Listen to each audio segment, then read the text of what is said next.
and they can always verify against us, authenticate against us. So that allows you to do a lot of things online, which you could not do elsewhere. This is an example of the architecture for banking that we have, which allows you to create a network where a customer can go to any BC in any amount, any bank, any micro ATM and withdraw money. So think of it as a low-cost ATM network for the poor, which is available in rural India. So it really brings the power of what we know as like internet banking and ATM banking to all residents of India.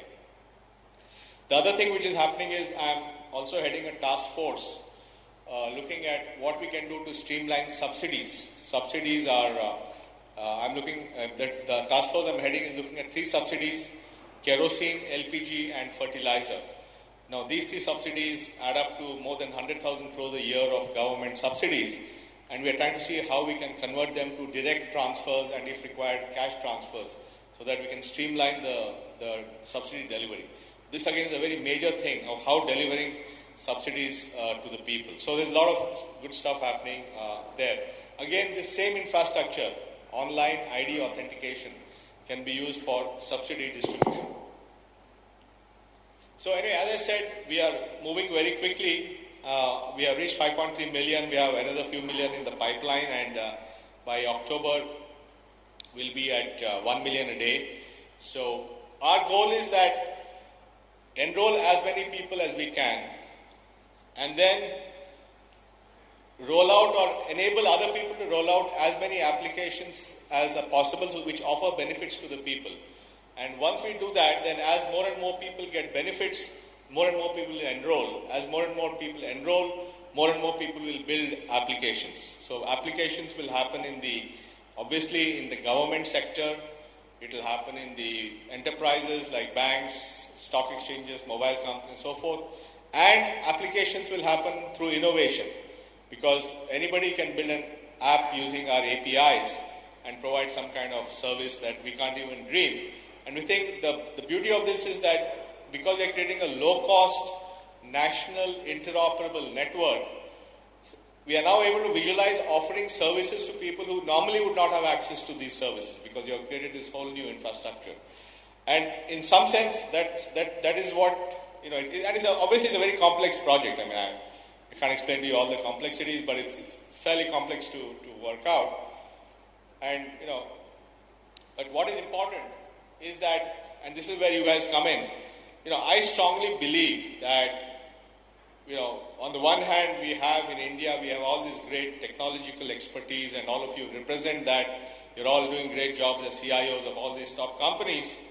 On the other hand, we have fundamental problems on the ground of delivering public services, delivering healthcare, education, food, subsidies, all these things. And now, for the first time, we have this technological strength. We can now start bringing these two worlds together. In some sense, this project is bringing these two worlds together. It's bringing the best, the most modern technology, using clouds, using all the stuff, virtualization, you name it, everything that's there, we are doing it. Creating online infrastructure, devices, tablets, smartphones, everything. We're bringing that stuff to solving fundamental problems on the ground. How do we make sure that a villager, old person in a village gets his pension on time? How do we make sure that somebody who's supposed to get his rice or wheat gets that properly? How do we make sure that somebody who does not have ID can now get a mobile connection? How do we make sure that somebody who does not have a bank account can get a bank account? So we're using technology that all of us understand to solve basic developmental problems. And that's really the future of this whole thing. And I believe that if all of you study what we are doing and study the direction of the architecture of what we are doing, you'll realize that we are creating an enabling platform for a lot of innovative applications that will offer better benefits and services to the people. And that's where all of you can come in and leverage your knowledge, your organizations, to see how you can make a difference. And I'll give you one example. We talk about financial inclusion. The reality is maybe only about 220 million people in this country have bank accounts. There are only 30 million people who pay taxes. That's 3% of Indians pay taxes. The number of people trading on the BSE, NSE altogether may be about 10 million. So, you have not really touched the people. You have really touched a very, very small fraction. Now, providing low-cost electronic infrastructure, how can you expand the scope of people who can be included? You can launch a micro mutual fund. You can launch a micro insurance product. You can launch micro SIP. So you can do all kinds of things. So it both achieves the goal of reaching a lot of people as well as expanding the opportunity for everyone. So I think this is really a very, very important thing, and we hope that with this infrastructure, with this technology, which we think is transformational, all of you will see how in the next few years you can build something which both benefits the people as well as benefits your organizations. And I think it's entirely possible. And think of it as an app store.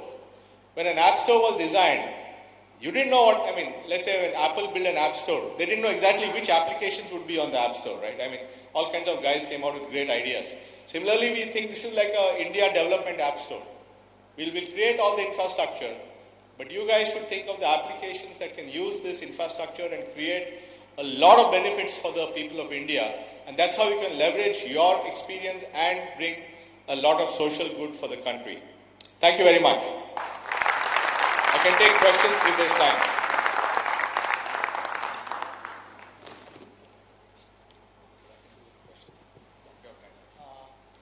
I think the floor is open for questions to Mr. Nilankani. Sir, it's a great job that you are doing. I have one fundamental question. You said there are about 200 million people who have bank accounts or all those things. But then also you have 600 million people who have mobile numbers. Any reason why you wouldn't have thought that you could have used that number as one of your IDs as a starting point? I agree that it may not be the best number. It has too many issues. But then at least that could be a starting point where you could have covered a big leap upfront than going 5 million number. Well, I don't know whether 600 million people have mobile phones. I think we have about 700 million mobile connections, SIM cards. But if you were to remove, duplicate SIM card, churn, obsolete SIM cards, all that, I think it'll come down to maybe 500 million or whatever. Second thing is that we needed a unique ID. And we finally, what is the idea? The idea is that I should be able to, with a high level of robust authentication, establish that you are who you are. Now, I can't do that with a mobile number, right? So that's why the biometrics became important, because biometrics does two things. One is it allows us to deduplicate and make sure you get a unique number. Second, it provides an online authentication model that confirms that you are who you are.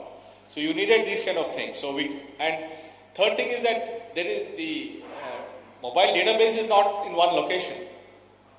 Yeah, lots of issues. I don't want to get into the design issues, but at the end of the day, we had no choice but to start ab initio, because we had to collect biometrics, we had to do the deduplication.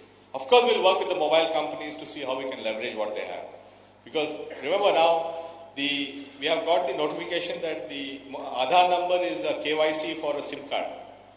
And so which means that in the tomorrow's world, a retailer will have an authentication device. I can go there, authenticate myself online, buy a SIM card, and that's it. There's no form to be filled, it's all paperless. So you have a huge impact on selling mobile connections. So we think that this will have huge value for the mobile industry, but we had to do it ab initio. Can I? Yeah. First, hats off to you and your team for what you are doing. I'm sorry? For the country. I said hats off to you and your team for what you are doing for the country. I've got a few questions. You mentioned about poor quality fingerprints, and what about blind people, physically challenged guys who don't have their limbs? No, there are lots of exception conditions, right? People may not have hands, people may not have eyes. So they will not get the ID? No, they'll all get an ID. But we flag all exception conditions in our database. So.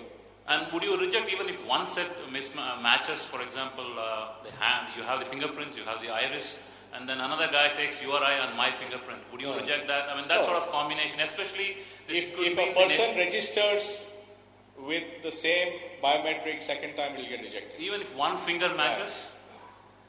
Yeah. And do you also plan to register at birth and deregister at death? Our enrollment is optional, so people can register at birth. But the biometrics is only at the age of 5. So when you register an infant, we'll tie it to the mother or the guardian's Aadhaar number. At the age of 5, we'll ask them to re-enroll with the iris. At the age of 15, they have to re-enroll with the fingerprints. Yeah. Question here. And then, how do you protect from the non-Indians? Like, we have got a lot of migrant in our country. So lot of migrant from out of our country who are not an NRIs. This is not a citizenship number. This is an ID number. So this, even if a guy is not an Indian, he'll get an... Anyone who meets the residency test as defined in our document will get the number. Nor does it establish any... It's just an ID saying you're X. Ashish is Ashish. That's all I'm saying. We're not saying Ashish is Indian, Ashish is... nothing. Just, he's the person who claims to be. It's like an online ID. Yeah? Okay. Maybe at the back.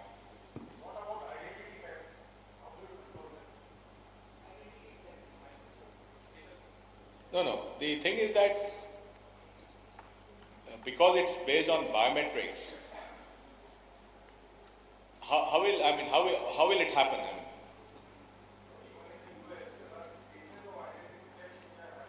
Yeah, but they don't really have a system based on their architecture that we have. We think that the architecture that we have created allows us... Because someone who is a crook will either be in the data center itself. In what? In the data center itself, he would duplicate, or he would. No, first of all, you can't have a duplicate number. You can get only one. Not number. Duplicate number, but he can create a identity which is a superfluous identity. No. If somebody wants, if Amitabh Bachchan wants to be Rajesh Khanna, he's Rajesh Khanna the rest of his life. No. You get a number only once. Okay, fine. You take a false identity, but you're stuck with that for the rest of your life. So you decide whether you want to do that.